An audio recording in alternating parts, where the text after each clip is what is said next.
Hello again, everybody, and welcome back to the final installment of Sports Ethics and Social Justice. And again, I'm your professor, Robert Romano, and you are my students, at least for a few more days. I just want to start off by saying, thank you for all your hard work, all your energy, and all your creativity during this summer course here. I really appreciate all that you've done, and hopefully you got something out of this course that's valuable for you and you can carry on into your career as a sports executive. Um, as we all know, sports is this universal language, right? It's the universal language of all nations. We all want to be involved in sport, either as a competitor or as a business person. All right, sports teaches us a lot of things. We talked about it during the semester. Sports teaches us a number of things: how to be stronger, how to be more dignified, how to be credible, how to be fair, how to be a sportsman instead of a gamer. But the sports teach us to be ethical. That's the question. Does sports teach us to be ethical? There is a lot of pressure, a lot of temptation in the area of sport to act unethically. There just is. And the reasons being because we need to succeed, right? To be in sports, you need to win, right? That's the theory. You need to win. And you need to win both on and off the field. So there's these temptations to act unethical because there's this pressure to succeed, to be successful. There's this pursuit of material needs and prestige. All right, we need to make money. We need to play for that next contract. We need to secure a coaching job. We need to get more clients. Whatever it is, there's this need for prestige and material need. And sometimes it's just your own self-interest that causes you to be unethical. You want that new car or you want that new house or whatever it is. So that leads you down this road or this temptation to be act unethically. So we need to remind ourselves as sports executives that at every turn, what is ethics, right? So when you're out there and you're working in the business world and something doesn't seem right or something seems a little bit off, well, let's reflect back on is this ethical, right? What is ethics, right? And ethics is the objective basis on which judgments are rendered regarding right and wrong, good and bad, authentic or inauthentic behavior. So when you're out there and something doesn't sit right or it doesn't seem right, oh, is this right? Or is it a wrong thing to do? Is this the good thing to do or the proper thing to do? It's okay to think back on this stuff and whether it is ethical or not, because you're going to be faced with a number of ethical issues throughout your career. There's numerous times you're going to be faced with, is this right or wrong? Right? You're going to face questions, problems, situations that are going to put you in a position to decide whether or think about whether something is right or whether something is wrong. All right, so you need to really reflect back on what your own values are, right? Because ethics are based on values. So how are you going to decide whether something is right or something is wrong? You're going to have to look at yourself, right? Look at the values, right? Anything that you deem to be worthwhile. You get your values from your surroundings, right? From your society, mostly from your family, your friends, teachers, right? People like me. But mostly you're going to get your values from yourself. That's who you're going to have to look to, right? Is this right? Is this wrong? Is this worthwhile or not? All right. So you really need to think about inside of you, is this something that I value? And is this something that is important? And then you can make those decisions about right and wrong from there. All right. So, we're going to have this whole debate on what immorality, a moral person always does what's right. And your moral development affects your ethical decisions. All right. So a moral person is always going to do what's right, even if it's to your own detriment sometimes. And this may affect your decision. You may have to think of the greater good as opposed to your own personal good. All right. Ethical conduct and managerial activities reflect with combinations of principles and rules, right? That these lead to the preservation of pristine social values. All right. So what I want you to think about is various aspects of what makes an ethical sports manager, right? What you need to be ethical. What you need to be an ethical sports manager when you get out there, right? And the first one is you have to have integrity. All right, if you want to make it in this business and you want to be looked at as ethical, you need to have integrity. If you don't have integrity, you just won't last in this business, right? You must be honest, you must be correct, and you must be incorruptible. And there's no questions about it. If you're not honest, if you get a reputation of lying, or if you get a reputation of being shady, you're not going to last long in this business. Okay, you cannot be corruptible. You cannot take bribes. You cannot be influenced by money. You cannot be influenced by if you do this, we're going to give you a higher position. You can't do that. You need to have integrity and do what's right. You also need to know what is legal and what is illegal. You need to know what the rules are, right? And in sports executives, you must familiarize yourself with the current rules and the current laws. You need to stay on top of these things. And when I say the current laws, I'm talking about everything, right? Federal law, because if you're in a state, you have to follow federal law. You also have to follow the law of your state. Just as simple as that. You can't say, well, they don't do it that way in Kansas, so it doesn't affect us here. No, you need to, if you're working for the New York Yankees, you need to follow New York law. If you're working for the New England Patriots, you need to follow Massachusetts law. Right? You need to familiarize yourself with those things. And also, you need to follow the league rules, regulations, conference rules, water code, everything. All right, you need to always do what is legal as opposed to what is illegal. And in order for you to do that, you need to familiarize yourself with what these rules are. Okay,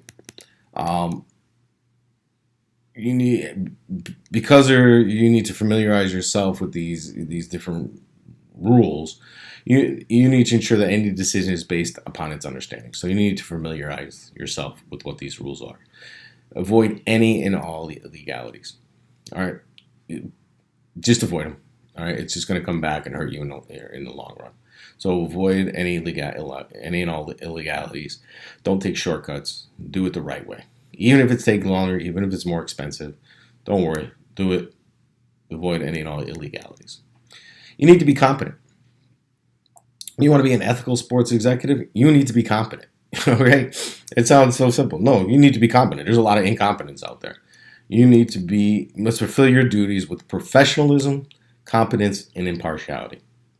Right? You need to be professional at all times. That means showing up on time. If not being early, you need to dress appropriately. You need to treat people with deference.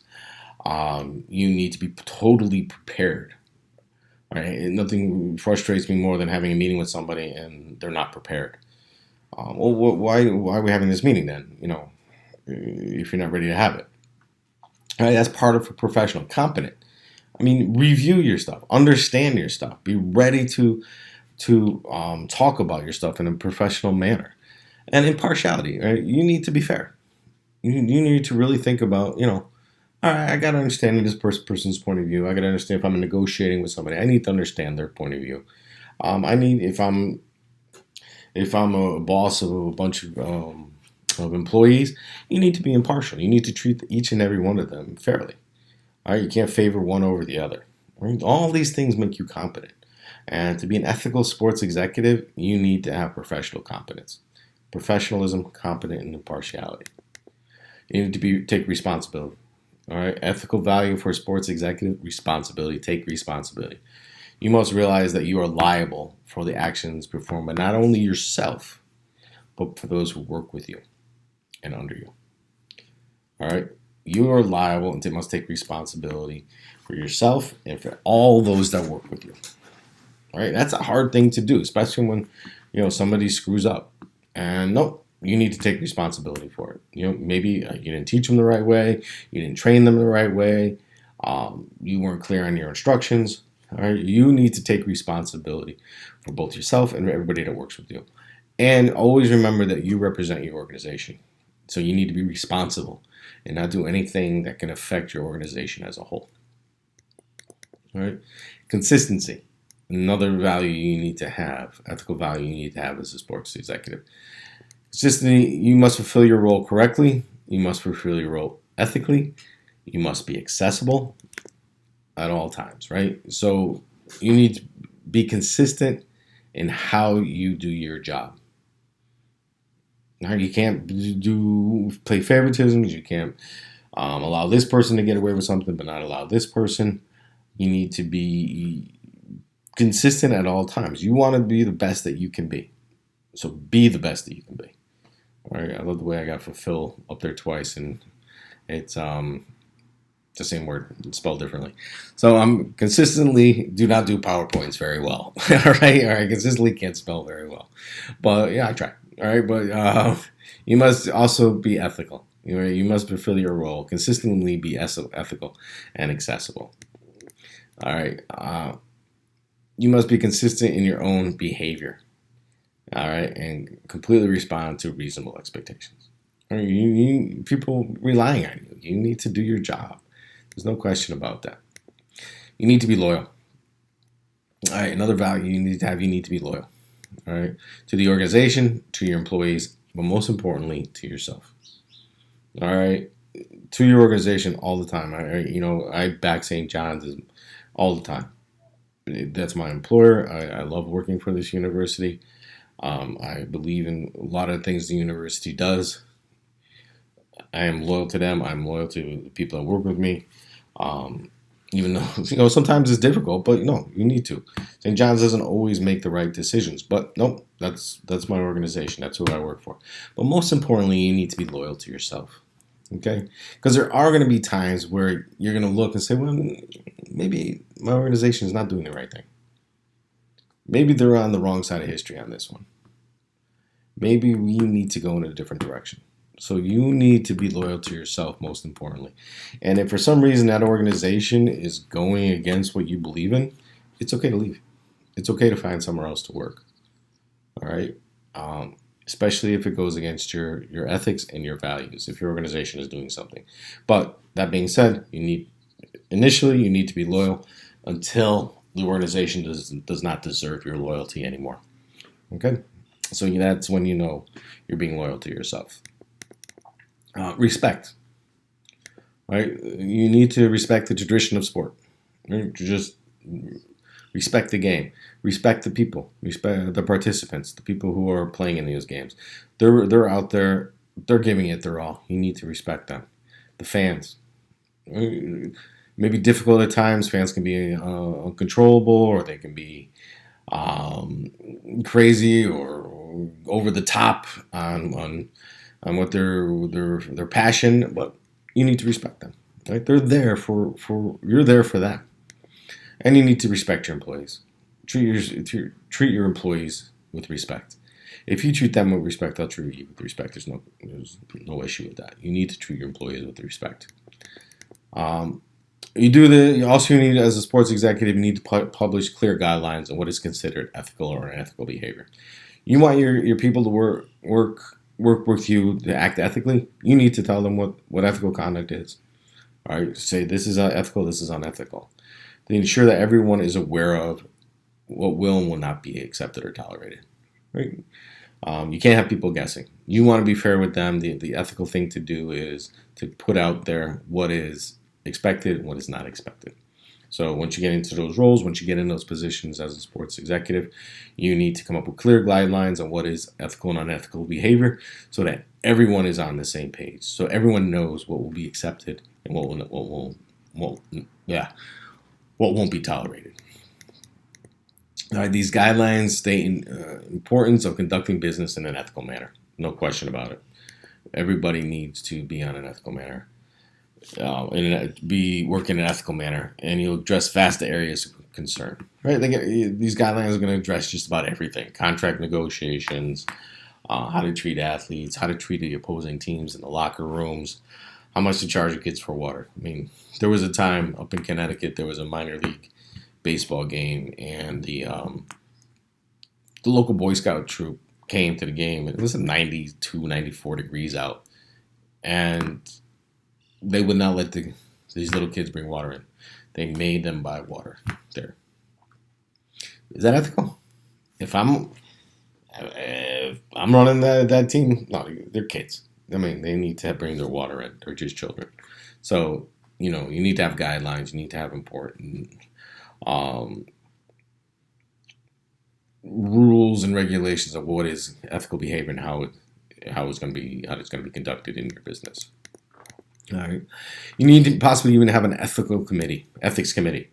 to determine what issues are unethical and what behavior has to look at the unethical behavior that's being proposed, and then to determine the punishment if such an unethical behavior happens. All right, so you may want to set up a committee. All right. Finally, I just want to talk about 3 issues that I think you, as a future sports executive, need to really, really think about. All right, diversity, salaries, and athletic behavior. When you get out there as a future sports executive, you really need to think about this issue of diversity. All right, from drafting athletes to hiring coaches to people working in the front office, you need to understand and know that it's increasingly important to be aware of unequal treatment. All right, both on the field and off the field, particularly in the area of race, ethnicity, and gender. You need to be fully versed in this area. You need to study this area, and you need to do everything you can to break down any barriers that are out there. All right, so it's really one thing I really want you to think about. The second thing is salaries. All right, so we need to pay women fairly. There's no question about that. We need to pay women the same amount as men for a same or similar role. There is not a question in the world about that. And why this is happening in 2020, I cannot understand. There is no question that women who are doing the same or similar job as a man should not be paid the same. So we need to think about that. We also need to think about what are we doing with our college athletes? Why are we making billions of dollars off their backs? Right? How are we going to change this? When you be a sports executive out there, or you become the head of the NCAA, or you become the head of Nike, who has a lot of influence with the NCAA, you need to think, are we taking advantage of these kids? And why aren't we paying them in addition to their college scholarships? Right? Something to think about. And the last thing I really want you to think about is athletic behavior overall. Right? You need to develop policies for ethical athletic behavior. Right, how to handle drug use, how to handle altercations during and outside of the game, how to handle domestic violence, how to handle all these other issues that seem to be plaguing our athletes. And we need to get to the reason why, especially in the area of football where there seems to be so much spousal abuse. Is it because of the constant hitting of the helmets against helmet? Is that a reason for it? That results into these abuses? I don't know, but you as a sports manager really need to think about it. All right, and what you can do to help thwart some of this behavior. All right, I'm tired of seeing bench clearing brawls in baseball. I don't know why they happen. It doesn't make any sense to me. Right? If I was the head of Major League Baseball, I'd put an end to it in a day. Not even a question. There's no reason for it. I don't see why a pitcher needs to bean another player with a 95-mile-an-hour fastball. Doesn't make any sense to me. All right, there's no place for it in sport. There is absolutely no place for it in sport. All right, so these are issues that I want you to think about. You don't have to think about the same things I do. I'm just going to let you know what I think. But I wish you all the best. Seriously, I want you all to succeed. I want you to all to be the best sports executives that you can be. I believe that you're all going to do well. You're all going to succeed, and you're all going to make me proud. All right. Anytime in your career, you need to talk, you need to think, you need to banter, you need to just bounce ideas off of. I'm always here for you. I'll always be here for you. I'll be in my little office up on the 2nd floor in St. Augustine Hall. Call me, text me, email me. I'll be happy to sit down with you. It has been my pleasure. Thank you very much, and I wish you all the best.